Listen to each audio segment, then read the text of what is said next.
இப்ப சொன்ன பாத்தியா அது மேட்ரு. சொல்ற என்ன செய்யணும்னு சொல்ற. காலையில எந்திரிச்ச உடனே எனக்கு நீ போன் பண்ணி எந்திரிச்சிட்டேன்னு சொல்லணும். ஏன்னா என்ன நீ லவ் பண்றல்ல.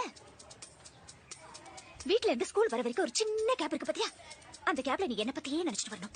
ஏன்னா நீ என்ன லவ் பண்றல்ல. டீச்சர் கிளாஸ் நடத்தும் போது நீ கிளாஸ கவனிக்க கூடாது, என்னையே பாத்துட்டு இருக்கணும். ஏன்னா நீ என்ன லவ் பண்றல்ல. ஈவினிங் ஸ்கூல் முடிஞ்சு எல்லாரும் வீட்டுக்கு போவாங்க, ஆனா நீ போக கூடாது, என் கூட டைம் ஸ்பெண்ட் பண்ணணும். ஏன்னா நீ என்ன லவ் பண்றல்ல. நைட்ல நீ தூங்க கூடாது, என் கூடயே பேசிட்டு இருக்கணும். ஒருவேளை தூங்கிட்டேன்னு வச்சுக்கோ, அந்த கனவுல கூட நான் தான் வரணும். ஏன்னா நீ என்ன லவ் பண்றல்ல. லவ் பண்றல்ல.